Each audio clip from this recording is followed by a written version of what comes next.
A lot, man, a lot. I think it's been the shortest, longest 4 or 5 weeks of my basketball career from the standpoint. I think we stole a week with All-Star.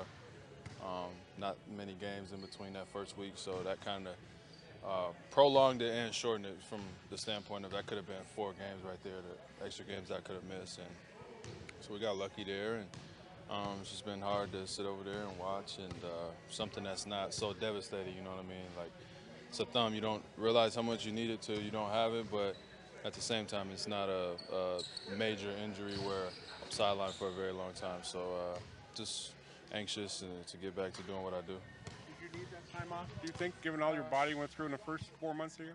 Maybe, maybe. I think the smart thing would have probably been to try to take a more cautious approach with my back and the other injuries that I had. But, you try to play through those things as a professional.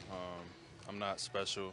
Every player goes through nicks and bruises, and some guys choose to deal with those how they deal with them. So I just try to play through it, and eventually I think my body won that argument and shut me down with the thumb. So backs don't really work that way. It's not really like I was getting rest, in the 5 weeks. I wasn't taking much trauma from the standpoint of playing, falling, hitting the ground, running the screens, which helps, but it's not like I was laying around in the bed for 5 weeks either. So, I feel good and hope to get back soon. What have you seen watching like Mark and Jeremy try to fit in, and what your role with them might be? Uh, I'm just a confidence builder, so I just try to bring confidence. I feel like I just exude confidence as a player and just that swagger and that intensity and that attitude. So I'll just hopefully just keep infusing them with that. And I've been trying to do it vocally with those guys, but it's different when you're out there. And both of those guys just got to keep being confident and aggressive, and things will work out. I think Mark is starting to pick it up a little bit, and hopefully when I get back, that'll help Jeremy some. I know he struggled a little bit, but he's been doing as good as he can. Being in that position is not it's not an easy position to play, and being a backup, in a contending team is probably one of the hardest jobs in the league. So I tip a cap to him, and hopefully when I get back, I can help him a little bit. Is it hard because there's expectations on backups on good teams to maintain leads or throw them or not screw up? I guess I don't It's know. a different ball game, man. It's just like playing rec league in the summertime and then being in the last 5 minutes of an NBA Finals game. The mental pressure and the circumstance and just the rhythm and the feel and the energy of everything is so much different, and you don't really know that until you're in that spot. So it's going to be a big adjustment, and he's been working through it. Obviously, coming from Atlanta, where they had a lot of room for error and growth and things like that, and then coming to a situation where it's different. So, like I said, it doesn't mean that he's not doing a good job. It just shows how hard it is to do. Yeah, I'm gonna shoot a lot. I'm gonna shoot a lot when I get back. I'm gonna shoot a lot of shots when I get back. I've been joking with the guys, just watching them out there trying to figure it out, and I got 5 weeks of shots coming. So when I get it, they better just go for the rebound. No, but I've found some spots where I think I can be good. I've looked at my numbers. I've been bored out of my mind, so studied some analytics a little bit, watched a lot of film, and just see where I can get better and kind of treat this as, it feels like October again for me. So I'm approaching this as a new season, end of the season, and hopefully I could come back and take another jump of improvement towards the end of the season. Do you have a sense of when you might be back, or is it kind of just wake up, see how you feel? Yeah, I'm close. I'm close. I think it's just the hardest part now is the tail end of it, and trying to pick where you want to come back or because it's all going to feel the same, and whether I fall and somebody hits me today is going to feel the same probably as it will in a week. So, right now I'm just still indefinitely in my mind. I'm out, and I'll let you guys try to figure out when that is, but I'm close, and hopefully, I'll be back really soon. Get in the way a lot around the house, like doing normal stuff or with? Yeah. So I was supposed to take my cast off a while, but I wear it around the house for sure. And just moving around, whether I bump into a cabinet, I've definitely caught some pants pockets, and Sanai doesn't understand that has a bad thumb, so she doesn't care. She's pulling on it and jumping on it. So the little hard cast I got comes in handy around the house for sure. Oh, for sure, yeah. Don't show this interview, so I might get in trouble at home. She doesn't know that I'm close to playing yet, so I've been milking it at home the most, for sure. Yes, for sure. Did Drake practice today? Drake was our 10th man today. How were you guys health-wise?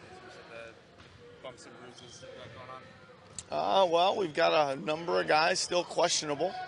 We didn't really do anything live again today, so we had some guys that were able to get through some of the walkthrough stuff, but we'll see how we look tomorrow. Who's questionable? Sorry. Kyle, Danny, Fred, Serge. I'm going to call Serge doubtful. You talked the other day that you might get Fred back at some point during these 3 games, and we're 1 game into it.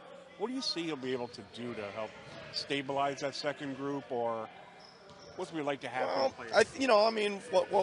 What do we miss when we don't have Fred out there? We miss a pretty solid shooter. We miss a offense organizer. We miss a good communicator on D, and one of my favorite things is he seems to be a kind of a bailout bucket maker, right? When things aren't going well in the offense or when the shot clock's running late, he usually can fill in a few of those buckets for us too. It'll be good to get him back for, say, 10, 11 games to get into rhythm and back up with the other guys like we talked about. Yeah, I think so. I mean, He's a pretty smart kid, though, right? Yeah. But he'll need some rhythm, obviously, and some confidence. Doug, I think again, I always try to look at the silver linings. Like, I think he's had a rough year on his body, right? And he looks pretty fresh and bouncy to me in general right now. I mean, I haven't seen him play, so I gotta see how that looks when he gets to court. But I take the positive of maybe it isn't all bad that he missed those games. And again, at least we survived them. I'm not sure we've set the world on fire, but we've survived okay, Really good. 2 smart guys. I see it as a similar thing as, with Kyle and Mark. I see it as a similar thing. I'm sure he'll look for him and cut, and they'll feed off each other pretty well. I hope. We'll see. You talked the other day about putting stuff in just to see if it works for a couple of minutes because you might have to pull it out in a 7-game series and stuff like that. Can you go through a bit of your game planning process without giving away secrets, like what kind of things you do? Well, it's not. I mean, if you're going to do something, Doug, on the court, it's no longer really a secret, right? I think that the scouting and the film work and is extensive, advanced scouting. It's all so extensive now that it's not like you think, hey, well, we snuck that in there and nobody saw it. I mean, that isn't going to happen. But so I don't know. I guess you got to try to sneak a look at a few things, and if you don't do it 15 times, maybe only do it once or twice, then at least you've gotten a look, and it doesn't seem like you're going to be so relevant. I mean, I would imagine we're going to get to the playoffs and be running almost entirely different things than we're running now.